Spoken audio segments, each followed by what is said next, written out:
Jangan lupa subscribe channel YouTube TVRI Bengkulu, like, komen, dan nyalakan notifikasinya.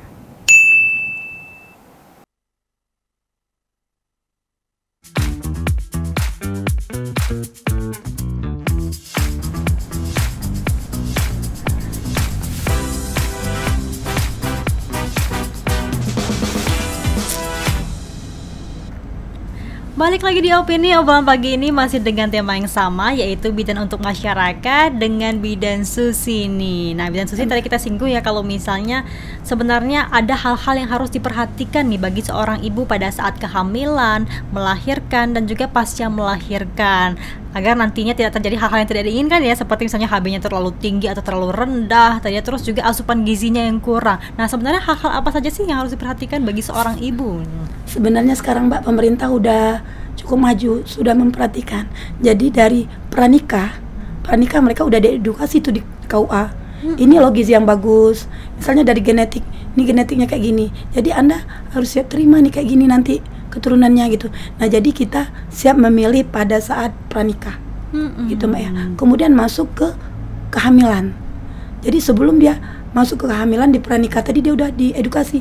Ini loh vitaminnya, ini loh gizinya. Udah masuk di trimester pertama, biasanya si ibu hamil tuh mual muntah. Gimana ya biar dia mual muntahnya berkurang?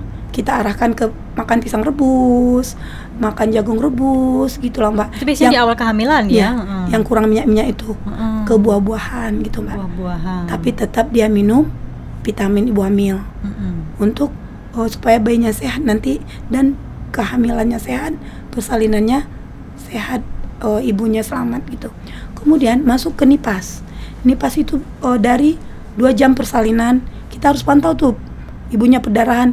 Di 2 jam persalinan itu kita kontrol per 15 menit loh Mbak.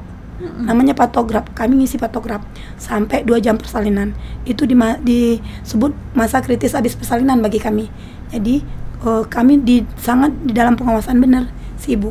Kemudian dia udah 3 hari habis berlahir, kita dia suruh kontrol ke klinik dan si bidannya nanti datang ke rumah-rumah pasien. Kemudian di 40 hari mereka boleh KB, tapi bagusnya KB mal. Yang dimaksud KB mal itu menyusui sampai usia 6 bulan dia bisa KB mal. Jadi nggak perlu dia KB suntik segala macem gitu. Oh begitu, beda ya berarti ya KB mal jika KB biasanya. Iya, itu. betul. Nah sebenarnya kan kalau misalnya saya dengar-dengar tuh ada beberapa makanan yang tidak boleh dikonsumsi menjelang kelahiran ya. Itu apa aja sih?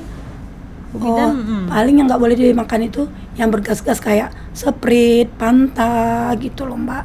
Yang lain-lainnya boleh sih Mbak. Kadang banyaknya mitos kan, nggak boleh makan udang, nggak boleh makan ini, enggak sih mitos. Terus apa nggak boleh? Sedangkan ibu hamil tuh proteinnya harus double, padahal kan buah-buahannya harus double. Benar-benar. Berarti memang kalau misalnya pada saat hamil tua itu ada beberapa juga hal-hal yang harus diperhatikan bagi seorang ibu ya, termasuk dari asupan gizi tadi. Iya betul, harus double gizinya Mbak.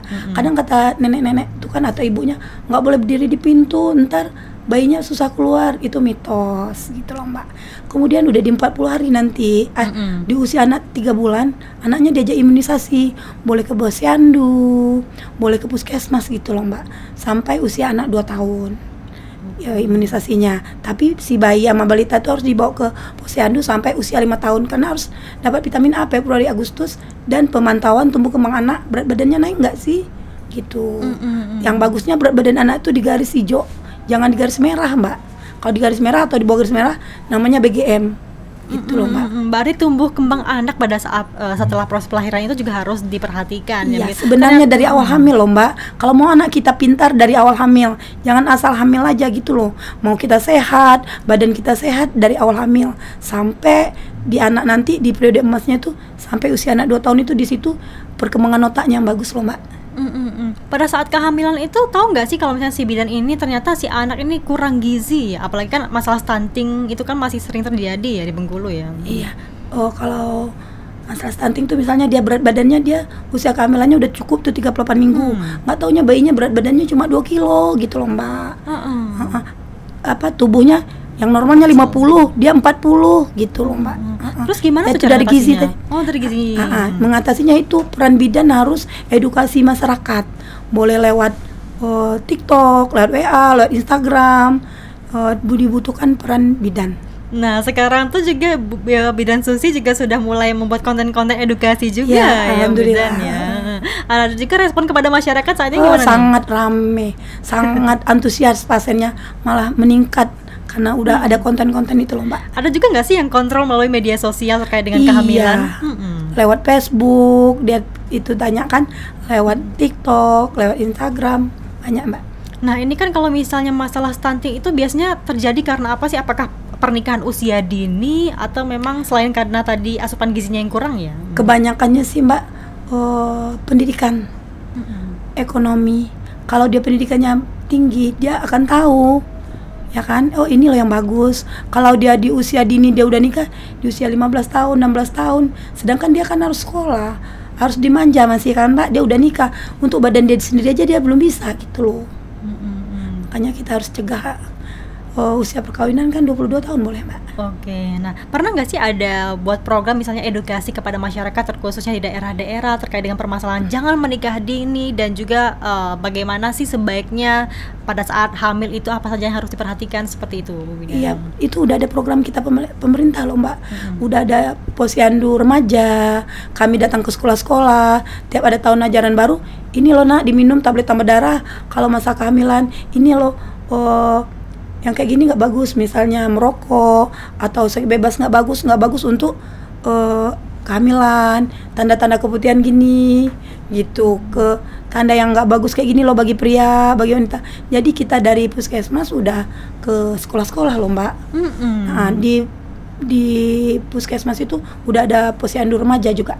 Oke, nah ini terkait dengan pola asuh nih, apakah pola asuh juga berpengaruh dari stunting seorang bayi gitu? Ya betul, kadang mereka gini, anak saya sehat, lincah, sedangkan dia nggak ikut kurva dari KMS tadi Mbak. Dia taunya bagus, lincah, sedangkan berat badannya udah turun gitu loh. Anak saya sehat, kadang masyarakat tuh nggak mau dibilang anaknya di bawah garis merah loh, gizinya buruk, nanti si petugas kadang dimusuhinnya. Disitulah kadang jadi ini PR kayak kami. Nah sebenarnya kalau dari melihat masalah stunting ini ya Bu ya, sebenarnya bayi yang seperti apa sih? Bukankah hanya kurus saja atau ada dari segi lainnya dilihatnya? Kalau stunting tuh Mbak, kadang dia tubuhnya pendek, tangannya pendek gitu loh Mbak. Kebanyakan gitu, bukannya dia kurus aja.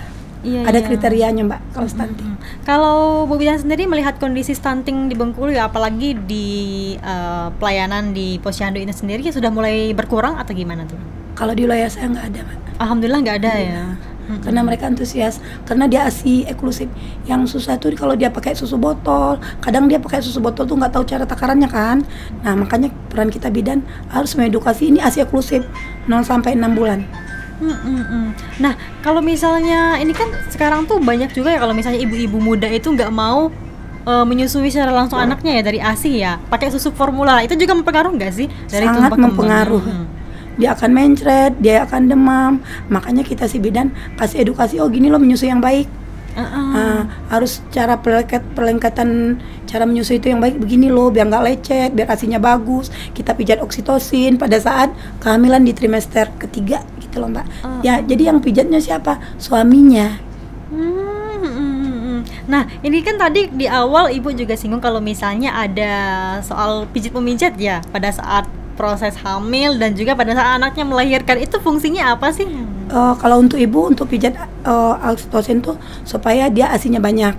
Kalau dia mau bersalin, kita pijat pinggulnya atau kita main gimbal untuk mengurangin rasa nyeri persalinan. Jadi ibunya lebih ke rileks gitu. Kalau untuk bayi, kita bisa untuk tumbuh kembang anak. Kalau pijat baby spa itu ya, kadang umur 3 bulan anaknya udah bisa duduk gitu loh. Dia lebih cepat pertumbuhannya gitu loh Mbak. Lebih cepat pertumbuhannya ya. Tadi juga dilihat karena ibunya aktif tadi bagus. Tadi juga dilihat kalau misalnya ibu-ibu hamil tua itu boleh beraktivitas juga ya, apalagi olahraga gitu ya. Kita harus senam hamil ibu hamilnya. Ada senam hamilnya ya. Dan itu juga ada nih di posyandu. Program di posyandu ada. Kelas ibu hamil, senam hamil seperti itu ya. Dan juga sebenarnya banyak lagi yang harus diperhatikan dari seorang ibu ya, apalagi memang ibu ini kan proses persalinannya ini tergolong mulia ya. Jadi sebenarnya bukan cuma peran dari seorang ibu saja tapi juga dari pihak suami. Oke, kita jeda dulu, nanti kita bahas lagi terkait dengan tema kita yaitu bidan untuk masyarakat. Pemirsa, kami akan kembali setelah jeda pariwara berikut ini.